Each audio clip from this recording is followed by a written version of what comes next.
Oh my god. Man, they speak highly of me when I raise my voice. I gotta shoot a fucking free throw to make my point. My wittiness leave them stuck in the wilderness. You'll need a backwood to roll to this joint.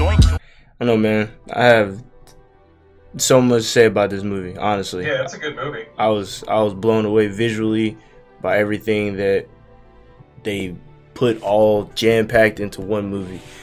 I definitely love the fact that I got to see what I wanted, which was a prime All Might, because there was so much speculation about how strong he was, things that he did, things that he didn't do, what happened, how he got beat, so on and so forth, and it answered my question about how strong that he really was.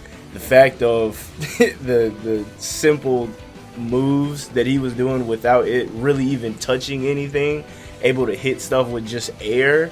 Yeah, they were entering the realm of Dragon Ball Z and One Punch Man on that. Yeah, if you pretty much had telekinesis with how his like you could do airstreams with the stuff. A very important question for me got answered with how these directors were. We pretty much saw like half an arc's worth of content in an hour and a half. Yeah.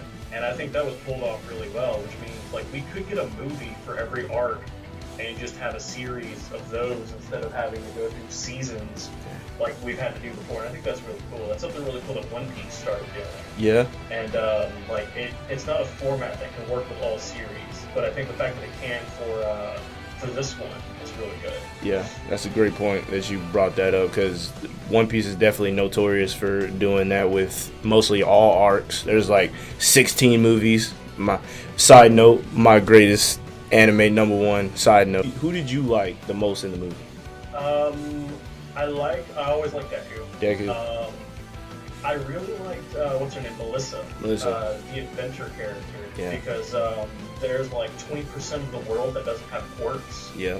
And you're like, how do these people factor into what goes on in the universe and how do they become powerful? We're seeing how that happens. Yeah, that unfolded.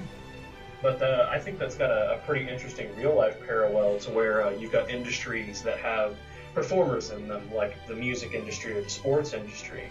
But the amount of support those people need to do what they do is immense. And you have to have people that don't necessarily have that talent supporting people who do have the talent. That is true. So that's kind of the model that she's functioning off of, and probably where Deku would have ended up going if he didn't inherit the quirk. Yeah, like the Wizard of Oz effect, the people behind the curtain.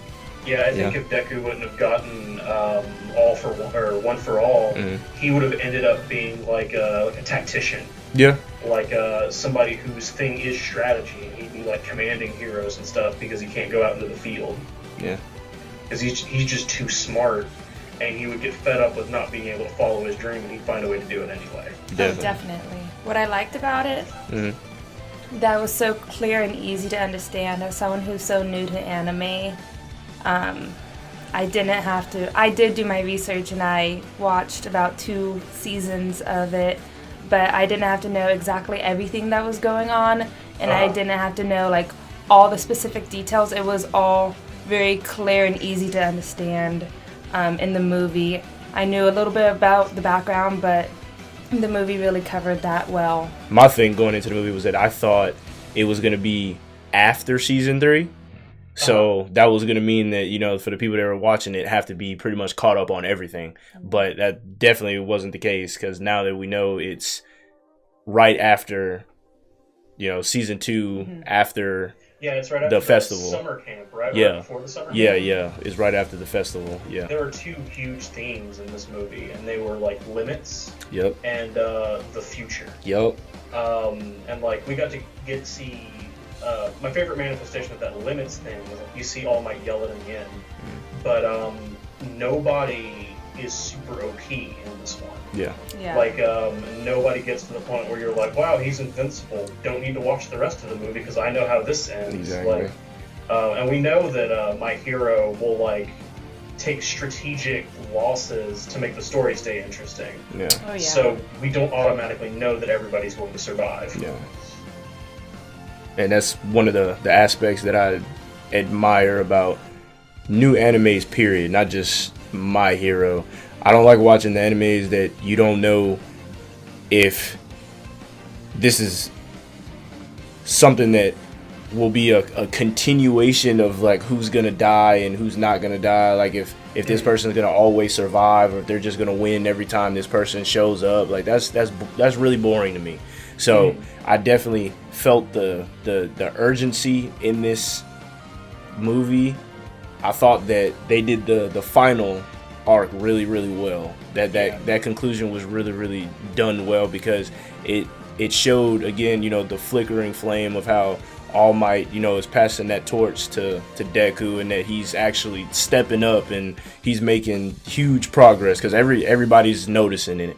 So it's not something that is gonna be kept under wraps for much longer. Everybody's noticing. We get to see a new core value too that we don't necessarily see in the rest of the series, which is communication. Yes, with the rest of the team. Like if All Might would have been like, "Hey, I'm losing my quirk because I gave it to my protege," like none of this would have happened. Yep. That also too, that connection they kept mirroring back and forth, that this wouldn't have happened if this didn't happen, and with keeping it transparent, basically, to where you really didn't have to guess or assume what would have happened. Like pretty much like laid it all out. Like we said, there was really nothing confusing about it. I'll definitely say that for me, this movie was 10 out of 10. I would definitely see it again. So how about that full gauntlet? Honestly, that the full gauntlet to me showed the difference between him being able to actually use his power with no restraint, and him being restricted so much by his body in the episodes. And it's something that cannot be shied away from. Like after seeing the extent of his power, and it's like I said too, because I don't want to get too ahead of myself, because it's like I said, that how All Might is diminishing, and that how he's reaching a higher potential, because we'll never be able to actually gauge it, honestly. But when they did the combined attack that they did at the end, it showed that either Midoriya is raising his level, or is already there but just can't bring it out because of the fact that he knows that he'll continue to break down his body, or that it was just movie plot, and then he just powered up, and was just like, oh, I'm like the same strength as All Might. But it's definitely there, and that was really cool to see. I don't think it was movie magic, because he broke the gauntlet. He broke it, so that was really cool to see. Which is a good insurance mechanism for like, why doesn't that show up in the series? In the series, and I'll bet you that when he got his leg braces designed, he got the tech girl to fucking call Melissa. Melissa. Like, hey, how did you do this? We need to make sure this poor boy's kneecaps don't blow out when he's saving the world. They don't want the ACLs tearing and none of that. Even though we sure that most likely it would heal overnight, like everything else does in the show. But now begs the question of, once he finally matures and his body gets older, that he'll be able to jump back and forth between using his lower half and his upper half, because in the last episodes of whenever he got into it with Kachan, he actually did that for the first time, and it caught him off guard. So that was definitely a nice little switch up move that he used. There's this phrase from my favorite author, that we write fiction to tell stories about the real world. And I see a lot of parallels to like how you have to be if you're going to function in law enforcement and sports. Like both of those worlds are represented in what you have to go through to become that thing, which is, it's kind of interesting, I think. Because like if somebody if you've got somebody that's struggling to be an athlete, or they've got the talent, I really think you could sit them down and make them watch this show, and start understand what it means to go beyond your limits, but understand how important your team is, and taking care of yourself, and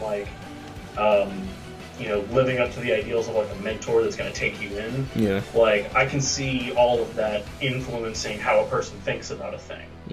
I see nothing wrong with the statements that were made. We ain't gonna make this. We ain't gonna make this video too long. If you ain't seen it, you gotta stop. Yeah, man. If you haven't seen the video, if you haven't seen the movie, go see the movie. Definitely. Go see the movie. Trying to keep it as compacted as possible without blowing off too much. But yeah, man, the movie was great. Definitely 10 out of 10.